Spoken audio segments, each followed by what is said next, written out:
strategy on the red side because Maokai Sivir first pick. well, I don't think they're going to get that. Honestly. Probably not today, no. But they pinched the top lane by banning both Poppy and Echo on the blue side, and they're not going to have that same luxury. Instead, they're going to ban the Varus. Okay. Fly looked good on that Varus. Seems reasonable. There's a Rise ban on blue side from KT. And it was interesting hearing the SKT coach talk about the fact that they'd only shown their red side strategy in their series against Jin Air, and then they'd show their blue side strategy in this game. And pinching for Maokai was clearly their blue side strategy. As you mentioned, it just seems very difficult for them to get Sivir Maokai again unless they offer something super tasty up to KT as a first pick. I just don't really know what that could be. Yeah, I don't think it's anything at all. I think they're going to be the ones scrambling here because Poppy and Echo have been banned once again, and presumably it will be that first pick Maokai. Question is, does SKT ban the Zillion again? I don't think you do on the red side. No, I don't think so either. At least you get Sivir if you don't ban away one of Sivir Maokai as a trade, so... You'd think they would take the Maokai if it doesn't get banned. Maybe the Corki? Yeah, you could ban the Corki. That's definitely an option. Graves. Okay. Huh, okay. All right. They're thinking about KT's second round of picks with a ban like Graves. They know they're going to be taking Sivir in their side of the draft, or you have to heavily expect them to do that. Jungle Pool is at full power outside of that Graves ban. Well, I wonder if we're going to see something like Sivir and Nidalee or something like that. Sivir and Nidalee's a bit of an awkward combination, as we saw in the last game. Yeah, I guess that's true. You got some decent pick right there, but generally speaking, if you want to go for the Nidalee, like Lucian's just a better AD carry in almost every single composition that you could basically dream up. They think they're going to take the Trundle right now. There's no reason to put the priority on the Nidalee at the moment, with Kindred and Nidalee both still available. Worth noting that Hachani's 10-game winning streak as the Trundle was brought to an end last game. First loss in the season. That's a good point. I wonder if someday we'll build a QSS / engage better. Yeah, Survey says yes. It's possible. Sunday's second most played champion of all time is the Maokai, and it is his highest win rate of those top pick champions. I did the research earlier, Monty. 2 picks over to KT Rolster. And what do you go with here? You just grab your bot lane, try to reveal as little as possible. Lucian would obviously be the safest AD carry choice. Oh, yeah. As an answer to the Sivir. The question is, what KT want to do this time? Because their gimmicky Fizz-centric top lane comp clearly isn't happening here. We already have Maokai almost 100% confirmed as the top lane. They've got their pick of the junglers, and as you mentioned, there's not that awkward synergy with Sivir to deal with, so the Nidalee once again I think is fine for score, and they just draft their support. And you were talking about someday having a significantly better record on Maokai, but his Maokai record is actually worth discussing. He's played 28 games all time on Maokai, and he is 23-5. That's really good. That's over an 80% win rate on that champion in his entire career. And it's not like Someday's always been on teams that have a whole huge winning percentage. But if we think back to the time that Someday did win champions in 2014, a lot of the play that the KT Heroes had in the finals were based off his excellent Maokai teleports. And you might think a meta where top lane carries have been pushed out would be a bad one for Someday. You know, this guy who was one of those last bastions of top lane carries, whatever the meta, but Someday equally as adept, specifically on this Maokai. He's a wonderful Maokai player. Really, really strong. Well, we could see... Oh, Elise, and maybe that Tom Kench. Okay. Now I wonder whether or not KT is going to try and blind pick a GP in the mid lane or something like that. They could still go for the Corki. Lysandra, you would think, is the likely pick here for SK Telecom to round out their composition. KT needs some semblance of AoE damage, because the moment that Tom Kench is drafted, they get the sheer pick on one target. For example, the Maokai Twisted Advance largely negated by being eaten by the Tom Kench, so you need some AoE damage. Corki would certainly fit that vogue, but Tom Kench is, SKT is the only team that's playing this in support role, and you're really starting to see why, because with Lysandra, Maokai in the meta, very strong targeted CC, single target from a flank, one of the best answers is that Tom Kench. Flashing right here, of course, the Vayne. Typical counter pick into the Sivir. Could go for a range advantage here with the Caitlyn or the Lucian. Seems like the Lucian would be the safest choice, wouldn't it? Lucian is definitely the safest choice. He has the most even power curve throughout the game. Can win that lane against the Sivir. Oh. Wow. Going for the Kalista instead, though, so Kalista Corki locked in. Now, worth noting, this is very risky. They have a no-teleport mid laner, and they're going to be almost certainly against double teleport on the side of SKT, a very strong ganking jungler in the Elise. Might be difficult to find places for Kalista to farm, because it seems like if we do see Mirror out of turret take, it's going to be very difficult to find space for Kalista and Corki to both find safe farm. Yeah, I'm just not a fan of Kalista-Corki combinations in general, because these champions sort of want to do different things. Sure. Like, you don't have that same level of siege as you would if with Corki Lucian, for example. It does get rather awkward. Certainly they have a big front line to deal a lot of damage, but this composition, which looked like it might be like Nidalee Lucian Corki, which has a strong identity as a poke or a siege composition, kind of gets a little bit lost with this Kalista. Not to say that it can't work, it's just less defined. All right, they're going with the Zillion again. It's the no one dies, no one can be picked off comp from SKT. Zillion, Yes. Trundle disengage, Tahm Kench nope button. This is Repel. Yep. You know, you think about answers to what the Rox Tigers are doing. The Rox Tigers innovated Lissandra, Maokai, Sivir, the double teleport and strong wave clearing mid. You put Sivir in mid and wave clear, and then pick people off for days. Well, good luck picking someone on the side of SKT. I also, just in general, dislike Trundle Top right now, because when you think about what Trundle Top is supposed to do, it was earlier in the season very successful when it came to 4-1 split pushing and just dominating in that lane, but ever since people realized you could just buy QSS, he can no longer win those duels, which means that once you use your QSS in a team fight, he's basically just a pillar bot, and that's fine if you're support because you have very few resources, but when you pour all these resources into a top lane Trundle, he's basically just a worse tank with less abilities than most of the other tanks. Now, again, this series has been a squeeze on the top lane. Echo, Poppy have been banned, Maokai has been first picked, so it does mean you kind of have to go to tertiary champions that you may not like, but that's generally why I think it's just a stronger support pick than a top lane pick in the current meta.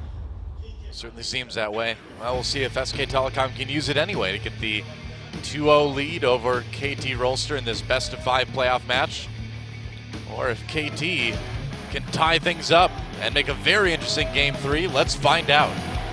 Everybody wants to rule the world. There's a room where the light won't find you. Holding hands while And welcome to game number 2. KT Rolster versus SK Telecom. SKT coming into this one with a 1-game lead, but the draft a little bit suspect this time around for SKT. Intriguing to see how the Zillion against the master of the Zillion and champions, Fly's Corki, goes.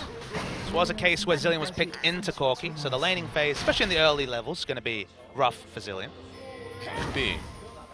I just am intrigued because SKT, they put more of a priority on Elise, some action here early, on Elise than most of the other teams do, but what that leaves them with here is a basically like Bang comp. And if Bang dies in any of these team fights... Really, if Bang dies, how exactly how do you is Bang- kill the Bang? The team does no damage if Bang dies. The team does no damage if Bang dies, and yes, it is easy to keep Bang alive. Like, seriously. Easier than normal, That's but scary. still, if Bang dies or gets picked off before a team fight can begin, there is no way for SK Telecom to fight. They just don't have any late game damage. So, again, just like all season, SK Telecom heavily investing in Bang. So it comes down to whether or not SKT can press R on Zillion, I guess, enough times, but KT has so much damage that late game, you may be able to burn through him a couple times in a team fight. Well, Chani and Arrow coming in to maybe harass this Gromp a little bit. Chani wants it. They want the Gromp bad. They come in. Wolf's going to eat it, though. He's just going to take it. He's like, fine. My Gromp. Fine. I'm going to make sure I get this. Nice catfish on frog action right there. Yeah, if you're into that sort of thing, I guess. I'm not going to judge. Is that in your Google searches, Monty, if I go on your PC? Well, I think it's going to be in most of our audience's Google searches now. I don't even Sorry, wanna know. Google. Want to know what that comes up with in Urban Dictionary or something. Trending searches. Yeah. Catfish on frog. Action. Action. Can't forget the action. That's true. That's the whole point.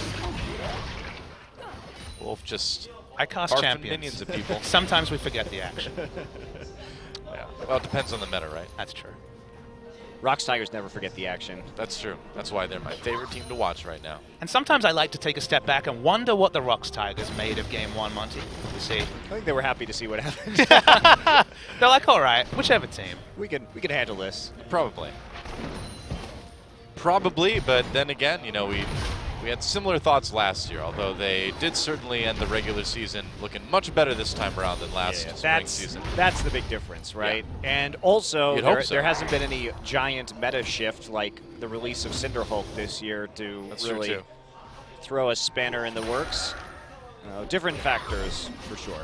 Nobody throwing spanners in this game, man. There's no Heimerdinger to be seen. One day. No Probably day. not. I'm okay with no day. Well, it's a little bit of deep warding coming through right now for Score. We remember the jungle matchup last game. There was very little lane pressure, and Score power farmed himself to consistently a 30-40 CS advantage over Blank. That was a very one-sided jungle duel. Krug take coming in. He's waiting for the respawn there. Meanwhile, Blank in that side of the jungle too. Score gonna. That's not what he wanted to find. Yeah, Blank found Score. Score trying to get away. He's in a lot of trouble. Flash from Blank and repel down for the execute. Cocoon helps secure it. First blood goes to SKT. Fly finds Faker though. Faker with the flash, and with Blank so close, it's just a bit too dangerous. I think he could have gone for it. I think he probably could have too. Wow, uses that heal to try to get out. And has to burn his flash too. I think you go for that one. But it would have been a 1-for-2 trade though, Monty. Remember, that was towards SKT's side of the jungle. Yeah, but you're still going to be down a kill no matter what, and he had to burn both of his summoners anyway, so I think he flashes right there to finish off Faker. He saves his heal, and he goes 1-for-2. The only reason why I don't know if that's as advantageous, remember that Faker can just teleport straight back into mid and push up the wave. I think maybe he wanted to back off, hope he had enough breathing room to push the wave in and not have to come in with both a kill and a significant amount of CS denied. But the end result is another big advantage to SKT early. I hate it when mom and dad fight. Well, it's hard to know what the right call is in that particular situation, but losing the 2 summoners. It's true. Pretty rough, so. Well, it's going to be rough for Fly either way now with those summoners down. Faker doesn't have his either, though, so the mid lane could be ripe for ganking if anybody wants to go for it. Fly doesn't punish the Zilean early and you get away with a free laning phase of Zilean, then. So that's pretty happy times from an SKT perspective. And Score didn't have lane pressure in game 1, dies in the enemy jungle in game 2. So we'll see if that changes his playstyle or if we'll just keep power farming and not impacting the lanes. Yeah, playing a little bit too cavalierly there into Blank, just popping over that wall. Cute. Johnny just stopping that up. Just be careful he doesn't get. Arrow's taking a lot of minion damage. Yeah, it's a little bit dangerous. Oh, he got some yum. And Johnny, well, he gets out of that. Still, it's a bit dangerous for a moment. Arrow was awkwardly tanking the whole range minion line for about 300 health of his health bar. That was. Hey, it's Impact. How you doing, buddy? Favorite son. GBM was here for Jinaz match earlier in the week. Captain Jack was here yesterday too, actually. Yep. Welcome back to Korea, Impact.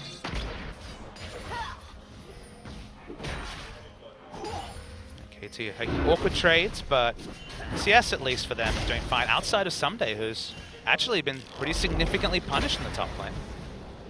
This Trundle, I guess the one thing you can say about Trundle with items, Monty, is that he is very, very powerful in the split push, so. Until the QSS hits. I mean, that's the big thing, right? Is that he's not going to be able to put on as much pressure in the duel. But once the question we hit is, like 3 to 4 items. But he hits those items, and it's not so much about killing the Maokai as it's killing the turrets, right? So even the QSS then isn't quite as relevant. If he can ignore the damages from the base values from Maokai, he's going to do a pretty good job of pushing down objectives. And okay, we didn't see Someday do much with a pretty significant 4-1 threat in game 1, but Trundle can do that with AD items, and you can see with the pickaxe, he's definitely starting what we'd expect to be probably a Ravenous Hydra, given the nerfs towards Titanic Hydra. Yeah, we'll have to see what exactly he goes for. Ganking time. Fly uses that Valkyrie to get away. Cocoon doesn't connect. And it looks like it's going to be no kills for SKT in the mid lane, but does force Fly back for a moment anyway. 2 games of standard lanes, also very different from what we've seen across other LCS regions. True. Even in Champions, we've seen plenty of lane swap starts. Wow, nice dodge from Faker. A parting bomb for Fly on the way out. Oh, Steal. Yep, Blank getting the blue buff. Score tried to steal back his own buff, but didn't work. Faker looks a little bit better on the Zillion today, I gotta say. I feel like he's just landing things a bit more frequently than he was yesterday. But knowing Faker, he probably like went home and played like 30 solo queue games of Zillion. He's like, now I'm ready. Was that time for 30 solo queue games? Yeah, man. Coleman's like, Faker, did you sleep? He's like, what is sleep? I guess he had some really low queue times then, too. I guess so. We are in Korea, though, Monty. Be fair. No, he just like queues up on like 5 different computers, and when one of them gets in, you just cancel the other ones. And there you go. I don't know if that actually works or not. I think it would just put all your challenger accounts in the same game together. Faker could handle that. Wolf trying to handle a little bit of action in the bot lane. Gonna pop that gray health, but he's still in a lot of trouble. That's gonna be a kill for KT. Arrow picking up that one. Wolf had the flash to start, but couldn't flash away from the pole. But the moment the headbutt registered, no chance for Wolf to get out. It's a nice answering kill. They're gonna push up as well, KT. They have Kalista, so there is Dragon threat, but with Nidalee recalling, they're clearly not gonna go for it right now. Not going to take that early risk. And back to exciting top lane wars, but still 20 CS advantage for Duke. First item completion for Trundle is just so important. If it is the Ravenous Hydra, and again, there is arguments for Titanic given that we're expecting full tank after this pickaxe item is completed, but Ravenous's power level at this point seems to be considerably higher, and it was always thought of as the stronger item early. Some days really chunked out, but a little bit of sustain from Score might allow him to stay in lane. Yeah, Duke did pop the subjugate right there to trade favorably. Somebody here just... So he's got no mana. Well, There's no here comes mana. Score, yeah. Duke actually could be in trouble here. Someday, staying alive for the moment anyway. Duke Philly flashes for it. Knew he was going to trade it 1-for-1. Kill actually ends up going over to Score, but at least Duke got it. But it looks like it may be at the cost of Dragon. Waiting to see if Someday is going to... Sorry, if Score is going to push out the lane for Someday or hold it. He does choose to push it out. That's also experience that doesn't go over to Someday. SK Telecom should be able to get the first Dragon here. And so taking a little bit of an early lead overall. Great cross-map reaction from Blank. Yeah. You can see right there, SK Telecom has taken the first Dragon 2 games in a row now. That's right. And they have that very high win percentage. KT is nearly undefeated when they take first Dragon, though. And that's actually a big point we haven't really touched on yet, is that KT is... Both these teams are very good at playing around the Dragon. They are #1 and #2 in this league in terms of overall Dragon control. So they get more Dragons than anybody else. And KT, they are extremely good at stacking to 5 Dragons. If you start that snowball early, they will finish you off most of the time. Seemed like that was the only way to win early in the season, but did diversify from there. With the pickaxe and now the Tiamat completed with the new build path for Hydra, it is confirmed to be the Ravenous Hydra for Duke. It's interesting. That statistic for KT2 used to be about 36% when they lost first Dragon. They've actually dragged it up by about 10% just in the last couple of weeks of play. So they've been doing substantially better when not getting that first Dragon late in the season. I mean, there's delay Fiora comps and there's the Poppy Zillion comps that play a lot differently. So they've changed the way they play, and it's good to see that those metrics are at least inching towards parity. Well, Faker doing a little bit of damage to that mid lane turret. Arrow recognizes that there is a world where he will be forced to wave clear in mid, even with no double teleport in his team. So he's gone for the Hurricane first for the wave clear. You're against Siva, going Hurricane on Kalista first is usually a smart move, so you can have some parity in the wave pushing wars. Still no Siva though. Still no Sivir. Nope. That's true. Few champions are. Really only one champion is. Some champions do a better impersonation than Kalista though. No. Pretty quiet game for a few minutes now, aside from a little bit of action early on. So much less to talk about than usual, though, because the lane swaps just haven't been on. So it's been standard lanes. We're still in Korea, where Very rare to see the kills. I say things like that. Oh, nice attempt from Fly. I say things like that because usually when I do, then action starts happening. Oh, we're getting superstitious now? I'm just going off of what I have observed in my own history. It's great. Doe's been talking to an eSports shaman. Yep, so glad we've got... That's a different game. Correlation. Oh, sorry. Correlation is causation now. That's right. Scientific method, thoroughly not applied. Mice come from grain, last I checked, so this should work. That's right, flies come from rotting meat, too. There you go, yeah. It's science. Medieval science. Get your science out of my League of Legends, Christo.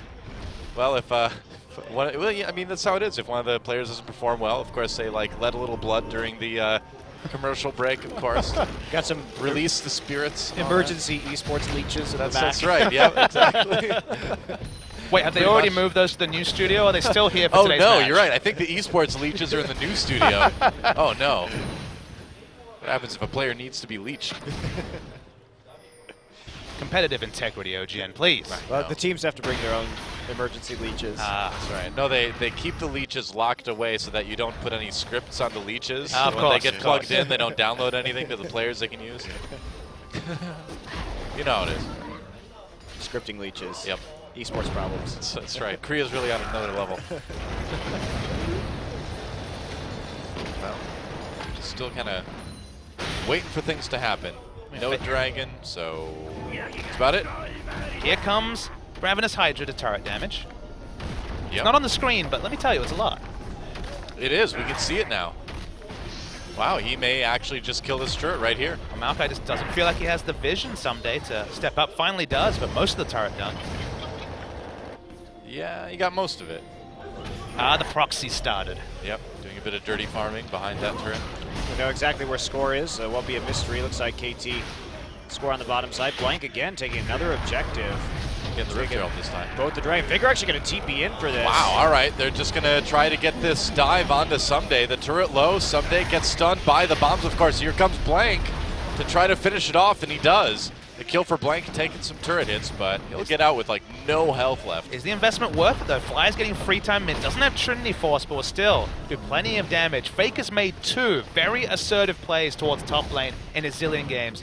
Left a lot to be desired yesterday, and I think they're losing out on the global trade here as well. Yep, 2 for 1, the turrets, and it's all in the cost of getting Duke ahead. Now, he is very ahead, but I think that once we see the Iceborne and then the QSS come down, he's not going to be able to bully Someday quite so much. Those dives are going to be much more difficult to accomplish underneath the turret, and a lot of that trading pressure that he has right now is going to be sapped away. Oh no, the wolf. Oh, did it reveal them? I guess Wolf not. Bro does not reveal. Oh, well, a different wolf was coming towards to reveal them. So it did happen in the end. Plans upon plans for the wolves. Oh, double stun from Faker. Nice. Forces the heal from Arrow. Yeah. Wow, getting the summoner out with just a couple Qs. Got a nice stun to Maokai underneath the turret there, too, on the dive. Yeah. But Yeah, his Zillion really is looking better today than it was yesterday. Doesn't take long for Faker to get his eye in on a champion. Apparently not. The one champion again, the one black spot was Twisted Fate, but very clearly recently his Oh, Twisted no. Fate prowess has been much improved. The black spot is still Xerath. That's true. Yeah, yeah. But you know, a lot of those Xerath losses was Koma's fault. He shouldn't have picked Faker into that. The blind pick, first pick Xerath was a Yeah. dark time for SK Telecom's drafting phase. Yeah, I'm blaming Koma for that one.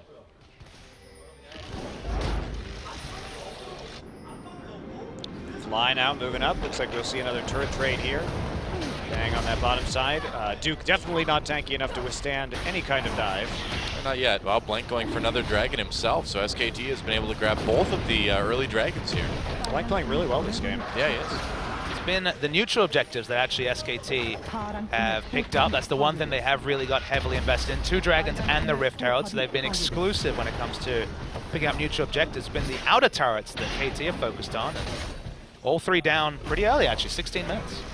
Only one turret behind, and that one outer turret that's left for KT is below half health, so SK Telecom really not too far behind in terms of objectives. Getting this mid turret now is going to be really hard for SKT, barring any kind of dive, and they're just not tanky enough to do that yet. Just because you are going to have the Corki or the Callista here. A lot of wave clear available. This is Hurricane first, and you have to push up with a Zillion.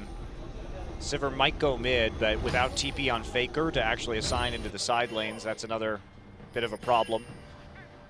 There is also limited options for KT to answer what will eventually be a pretty strong 1-3-1. Of course, Zilean not really thought of as a 1-3-1 champion, but will provide wave kill. There's no teleport from KT, and you need to find place people as well. Oh, all right. Wolf saving blank there. It's just, what does the lane assignment look like outside of obviously Maokai and Trundle battling in one lane? I don't think they're gonna have to be too concerned. Faker isn't gonna stick around and split push in a lane. He will kill turrets very slowly. So it should be a pretty quick, just send somebody down there for wave clear. Until he finds a way to fit Lich Bane in the build. The Lich Bane still, Yeah, I can see it. Well, if that happens, I'll change my mind. Reserving in judgment. Faker will make you eat those words. With a Lich Bane. That's right. Which doesn't seem very convenient. Hard to eat things with a couple swords. You take that back. Why is I think it is just hard to eat swords. Why is a couple swords the bane of liches? By the way, that's my question. Maybe they're magic swords. Magic almost lich certainly killing magic swords. Yeah, I think that's pretty obvious. There, you're told, Monty. Now you know. Why don't they do like extra damage to Karthus then? Well, nobody plays Karthus, so maybe it does. We just don't know. That's fair. Hidden interaction, hidden feature. Yeah. Thresh hasn't been played in a while, so we know that Ghost Gangplank is not actually a real ghost. He's just a dude dressed like a ghost to be scary. It's not even that scary. Nope. He's spooky, though, a little bit, you know? That's just like any other Scooby-Doo villain. It's true. Not really that scary. Well, SKT still trying to find an angle on that mid lane turret, but KT pushing into the top jungle now. And that's going to make it even harder for SK Telecom to do that. Just to see if someday it just disregards magic damage and just stacks armor and gets this a QSS as his only magic resist item. It is some decent damage from release, but obviously just the Zilean and the double bomb's probably not going to be sent Maokai's way. KT going to put a lot of pressure on right now. There's not really anything that SK Telecom could do to respond to this besides try and TP in. Duke, I think pretty far forward. Yeah, Blank is not really too close by. Teleport cancelled from Faker. This is actually a really good setup from KT. They pushed out the mid lane with the blue buff on the Corki and built up this side wave very methodically, got everybody over there. And Duke, remember, really vulnerable to dives with this build. Yeah, he's going to go in anyway. Drops down the pillar. Arrow a little bit slowed. SK Telecom forcing KT away from the turret for the moment anyway. Just denying them a lot of farm. So, and KT slowly using the siege composition to chip away bottom tier 2. Duke's build is completely constructed to be in a lane against one person. When you send a team against him, that wave clear is pretty irrelevant. It's not tanky enough to engage. Faker has to be there too if they're going to stuff this dive. Remember, he's a big factor in keeping people alive if they 5-man dive this. I think they might just try to trade this for the mid lane tier 1. Yeah, they will. Not a great trade though. The only reason you do this is if you feel like there's no other way for SKT to claim this outer mid lane turret in any sort of even fashion. It just does seem like a pretty severe price to pay, and although he'll push on a little bit, it'll obviously only be a little incremental chip damage. That's actually getting to be a decent amount of damage on that turret. At some point you end chipping and you just start exploding things. Yeah. About 2/3 of the damage, so not bad. Really not bad. Huh, okay. So SK Telecom does manage to trade turrets, still just one down. Getting that outer turret especially is really nice, and the gold is dead even. KT really needs to start thinking about this next dragon. They're going to be in a great place in terms of their power spikes, couple items onto their carries. Will Kalista find a time to shop? Has basically everything except the recipe. So if she has that item completed for the dragon fight, KT are in a wonderful spot to contest. Oh, yeah, definitely. Look at that. 1,600 gold right now. Needs to shop now. Easy shop there. She goes back. And one thing we didn't discuss yet is that armor itemization is going to be very efficient against SK Telecom's composition in the late game. I mean, the damage is going to be marginal, even though Blank does have the Rylai's Crystal Scepter here. From the Zilean and the Elise in the team fights. Very true. Dragon's up in 25 about now. KT can set up any flank wards for someday, or whether they'll just try and roll in as a 5-man unit. Maybe they'll even be the team to leash the Dragon. So far, SKT have had complete control around the Dragon Pit. They've already got one ward over by the blue buff on the SKT side, so that's something that someday could come in on. KT can play this patiently, though, because they will have the top lane pushing in ever so slowly. So there's no need to rush this. They just need to make sure that they get the objective in the end. But they have the better minion wave control right now. Everything's where they want it, and the longer they wait, the better it's going to get for them. Yeah. Fly has the package, so even without teleport, he's been able to maneuver this wave, push it in, as you mentioned. 6-man working for KT. Okay, they're going to go in onto Someday, and Chani with the big engage, pulled out with the Fate's Call, goes back in again. Someday extremely low during that fight. Blank, Ignite ticking away on him. He survives, though, somehow, some way. And everyone kind of disengages. KT, can they claim a Dragon? Doesn't look like they want to try. They need to go try to save that tier 2. Or do they? They did waste the Chrono Shift. TP still up for Someday. Yep. Blank survives in the worst way with his left veil. Oh, Faker. Faker flashes over the wall. He has to get out of there. It's played by Fly. And SKT can't fight this anymore. Their Trundle ultimate is down. They don't have Chrono Shift. They don't have any of their ults available. And this is not really, they're going to be quite squishy with Duke's build as it stands right now. SKT's cooldowns are a little bit shorter than KT's big teamfight ultimate, which of course is Hachani's ult, which won't be available. Both Bang and Faker's ults will be up very soon if they do try to re-engage around Dragon. Yeah, here comes Faker back towards the mid lane. Fly just zoning him out. Right, SKT's ult's back up. Yep, missing Duke's ult though. All right, they're going for the Dragon. KT coming down, Faker's a ways away. He's gonna teleport in. Someday waiting for it, they want to try to steal it. They don't steal the Dragon away. SKT gets it. Score a little bit separated from the rest of his team, and SKT, do they want to fight this? Well, I don't know. Hachani comes in, Duke in a little bit of trouble there. Bang doing damage from the side, but he's at half health. Needs to be careful. The first kill comes in favor of Faker and SKT. Duke chasing Arrow and Hachani away. Hachani with that Fate's Call gets the knockup. Meanwhile, though, Arrow hopping around. They get a kill. Oh, but Faker's going to bring him right back. Faker, though, with another kill onto Hachani. And SKT get the Dragon, get the tier 2, get the team fight win. And they're going to take a little bit of a gold lead on top of that. SK Telecom really just took a very narrow timing window right there, and KT should have been contesting that Dragon sooner. Instead, they allow SK Telecom to get those major ult cooldowns back up, and that's going to be the result because they have more abilities to use. It was so clinical at pulling the trigger literally as On the Hunt comes up. They go for the fight, even though Faker wasn't good, had to teleport into the middle of the team because obviously Zillion's not going to be flanking, but you can see the payoff, just playing those cooldowns well. The flow-on effect is barren. Yeah, very nicely done. As you see, the Fate's Call and the Unbreakable Will really necessary for KT. Both down. Yeah, Duke gets his ult back up too, so right there, and that means that we see this re-engage. There it is, the Subjugate gets used again instantaneously onto Someday, and that's a nightmare. KT missed the timing window. They should have played more aggressively onto the Dragon earlier, and instead SKT mops up the fight. Yeah, it's way too late for that Fate's Call and for the Unbreakable Will to mean anything at all. Really excellent timing from SK Telecom. I honestly thought it was pretty bizarre, Monty, because the thing that happened was that Blank was DPS'd out and they drew out the Zillion ult for no result. Blank had to recall all the way to base. Faker had to go back too. And they didn't start the Dragon. Like, that's the most obvious window ever. The person being chrono shifted, not dying, is basically 15, 20 seconds of having to go to base, come back, and all that time was wasted by KT.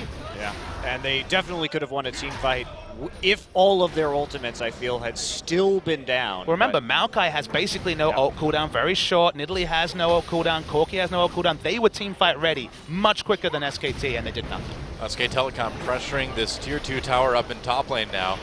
Getting a lot of damage in on it already.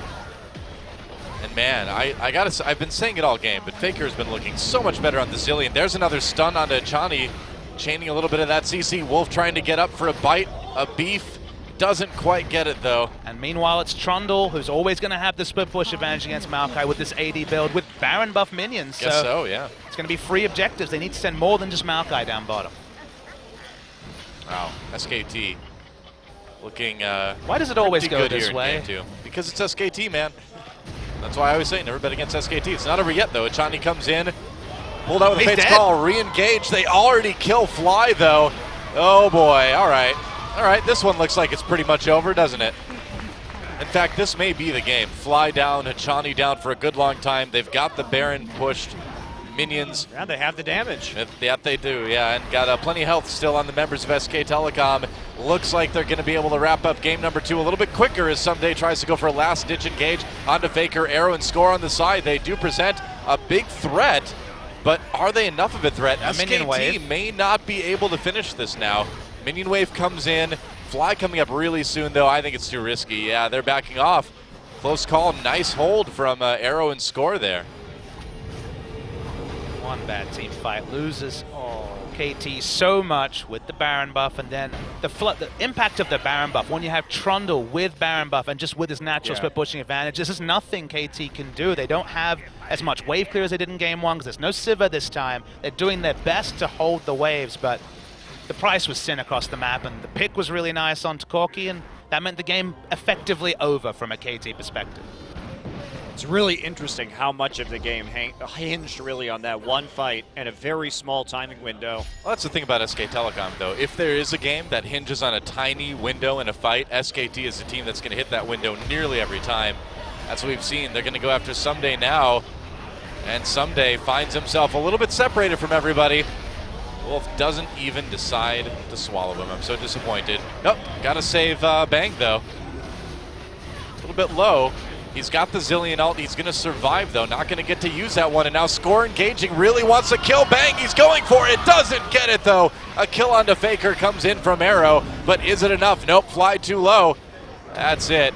Arrow re-engaging with Hachani, using that Fate's Call, but it's only the bot lane remaining. Arrow needs to be a hero here. Hachani disrupting as much as he can. Finally goes down, and it's only Arrow standing between SKT and a Game 2 win.